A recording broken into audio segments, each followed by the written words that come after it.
심해어가 예전에는 잘 못 보다가 우리가 볼 수 있는 능력이 더 좋아져서 이게 잘 발견된 건지 아니면 예전에도 볼 수는 있었는데 실제 이게 안 올라오다가 최근에 갑자기 올라와서 어떤 환경이 바뀌어서 올라온 건지 그거는 알 수 없는 건데요. 왜냐하면 과거보다 관측을 할 수 있는 능력 자체가 훨씬 신장이 됐기 때문에 전에는 관측 못 하던 것도 인제는 더 잘 관측할 수 있게 됐으니까요. 근데 그런 이유 때문인지는 알 수는 없지만 기본적으로 심해 환경이 바뀌고 있기 때문에 심해 생태계에도 분명히 변화가 있을 것이라고 생각을 할 수가 있어요. 그러니까 심해 환경이 바뀐다는 거는 기본적으로 심해 온도도 올라가고 있고요. 이 온도는 우리가 계속 인제 측정을 하니까 과거에도 그렇고 뭐 수천 미터 뭐 만 미터 이런 데도 다 측정을 했는데 계속 올라가고 있고 온도가. 물론 이제 아주 작은 온도죠. 뭐 0.001도 막 이렇게 올라가는데 그런 아주 미세한 변화도 아주 정밀한 온도로 계속 측정을 하다 보면 이게 서서히 올라가고 있구나 하는 것들을 알 수가 있고 거기에 열이 축적되고 있구나 하는 것들을 이제 볼 수가 있거든요. 그 열이 축적되면 심해 환경이 바뀝니다. 그러니까 그 예를 들면 탄소만 하더라도 우리가 대기 중에 탄소를 해양이 많이 흡수해 주는데 그 흡수한 탄소가 여러 가지 생물 그런 그 활동에 의해서 이게 흡수된 게 심해로 가라앉습니다. 그래서 심해는 탄소 농도가 굉장히 높아요, 기본적으로. 상층 해양보다 이 심층 해양의 탄소 농도가 훨씬 높은데 탄소 포화도는 온도하고 관련이 있기 때문에 그 온도가 자꾸 높아지면 가지고 있을 수 있는 탄소가 조금 줄어들기 때문에 탄소가 새어나옵니다. 그 심해에 있던 우리가 가지고 있어서 저장할 수 있는 탄소량이 심해 온도가 올라가면 더 작아지기 때문에 이게 새어나오는 거죠, 상층으로. 그러면 상층에서 대기에 있던 해양을 그 탄소를 흡수할 수 있는 능력이 떨어지는 거예요. 그 해양의 탄소 흡수력이 자꾸 떨어지고 있다는 거예요. 그 해수의 온도가 올라가고 있기 때문에. 그게 이제 심해 환경의 변화 그러니까 온도뿐만 아니라 어떤 탄소 농도 이런 것들의 변화가 생기기 때문에 그런 것인데 그런 변화들이 결국 지금 대기 중에 탄소 농도를 줄여야 되는데 탄소 중립 가야 되는데 여기에 더 늘어나면 안 되잖아요. 근데 더 자연적으로 자꾸 더 새어나오게 하면 안 되는 건데 지금 해양의 탄소 흡수력이 떨어지고 있으니까 그런 것들을 또 우려하는 것이죠.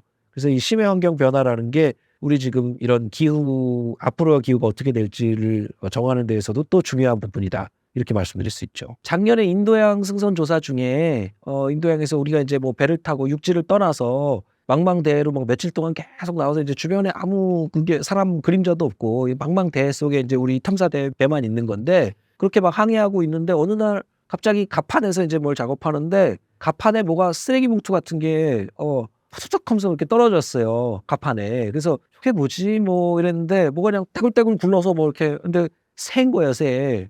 새가 이거 갑판에 그렇게 떨어져서 이 망망대해에서 그러니까 얼마나 날다가 얼마나 고단하면 여기에 이렇게 앉았을까. 그 누가 근데 그 가서 뭐 먹을 것도 주고 해도 뭐 꿈쩍도 안 하고 그냥 머리를 파묻고 인제 계속 자는 거예요. 예. 근데 다음날 아침까지도 그게 있었는데 쪼끔 시간이 더 지나니까 갑자기 다시 또 날아가 버렸거든요. 근데 누가 인제 이걸 조사를 해보면 무슨 얼간이새라 그러더라고요. 붉은발 얼간이새 그 새 그 종류 그런 게 새를 잘 아는 사람들이 이렇게 뭐 해 가지고 알아내는데 참 걱정스러운 그런 새였는데 그게 얼마나 고단하면은 그 날다가 근데 아마 그 배가 없었으면 바다로 떨어질 수도 없고 이거 거기서 뭐 육지도 없고 아마 그러니까 그 배가 유일한 자기가 쉴 수 있는 그곳이었을 거예요. 그래서 안식처가 돼서 여기에 그냥 굴러떨어져서 그냥 한 다음에 거기서 이제 잠을 자고 막 좀 체력을 좀 보충한 다음에 다시 날아간 거거든요. 그런 경험을 잘 한 적이 별로 없었는데 근데 하여튼 그 크루즈에서 배에 그렇게 새가 오는 걸 보고 좀 그게 기억에 많이 남았어요. 대학 들어와서일 거예요. 물론 어렸을 때부터 바다에 뭐 막연한 이런 동경 이런 건 있었지만 뭐 어려서부터 나는 해양 과학자가 돼야지 이렇게 공부한 게 아니었거든요, 제가.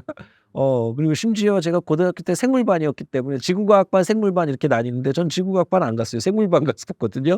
예. 그랬는데 인제 대학에서 과를 정할 때 이제 '지구과학 쪽으로 해야 되겠다.' 이래 가지고 이제 정한 거라서 대학 와 가지고 인제 지질학, 해양학 이런 거 접해 보다가 해양이 지질학보다 좀 더 미래적인 약간 그런 것 같은 느낌이 있었고 그리고 좀 이렇게 지질학은 좀 딱딱한 걸 다루는데 해양학은 좀 물, 유체 이런 거 부드러운 걸 다루고 '나랑 좀 더 맞는 것 같다.' 이렇게 생각을 해서 해양학을 이렇게 골랐는데 이제 대학원 들어가서도 그렇고 계속 이제 해양을 자꾸 이렇게 알아가면서 그리고 인제 배를 타고 실제 바다에 가서 자꾸 자연하고 교감을 하잖아요. 제가 연구하는 대상하고 자꾸 교감을 하면서 하니까.